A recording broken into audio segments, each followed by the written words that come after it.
rain and flooding led to some very intense moments last night. Take a look at the flooding in Central Park Avenue near the Cross County Parkway. This is in Yonkers. The floodwaters nearly swallowing that car out there, but luckily the driver managed to flag down a truck driver for help.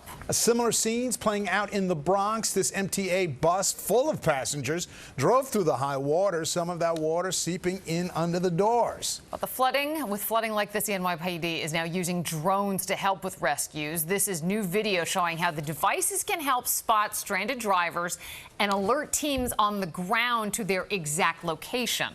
People are also cleaning up from messes like this. A massive tree falling, crushing several cars in the Kingsbridge section of the Bronx. But some of the worst damage we've seen, a ceiling starting to cave in at this apartment in Jersey City Heights. You can see water pouring in from above. The people who live here desperately trying to contain it with buckets and towels. Well, Lee will have a look at the rain totals in just a minute, but we are going to begin with Eyewitness News reporter Janice Yu live in Inglewood with a look at all of the damage there. Janice. Liz, David, you can see the water here behind me. The levels might not look high, but that's because a lot of that has receded. And because of all of the rain, that consistent rain we saw last night, a lot of the people in Englewood today left up cleaning up that mess. And everyone we talked to today says that they knew it was going to rain, but they didn't realize it would be flooding and causing this big of a problem. In fact, many of them say they haven't dealt with this kind of flooding since Hurricane Ida.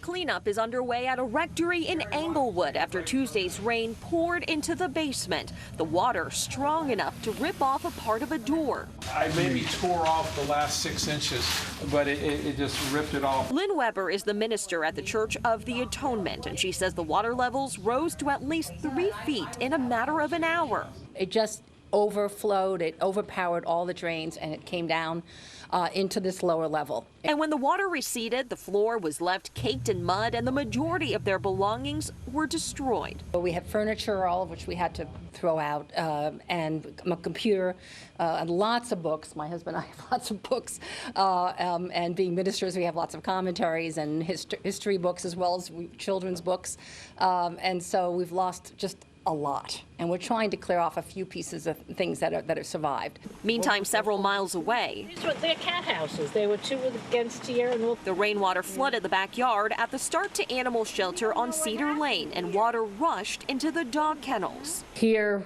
the water was pretty high. So when he came in, they were standing on their beds, which still had water on them. First responders had to use their vehicles to bring the dogs to safety. Now, the manager of the shelter, Jody LaPera, says the cats were okay because they were able to get on higher ground. And she says they always prepare for heavy rain, but they didn't realize just how bad the flooding would be this time around. Sometimes the street will get flooded, but it doesn't come in here. It's a strong current, I guess, that comes through. All the cat houses in the back are in one big bunch. So the last time that happened was when the hurricanes were here. And, you know, the animal shelter says they're really grateful to everyone who stepped up. All 6 of the dogs who were in the shelter were able to find foster homes for the time being. The manager tells me she is hoping that these fosters will be able to keep the dogs in their care until about Sunday, which is when they expect everything to be cleaned up and running again. Live in Englewood, Janice Yu, Channel 7 Eyewitness News.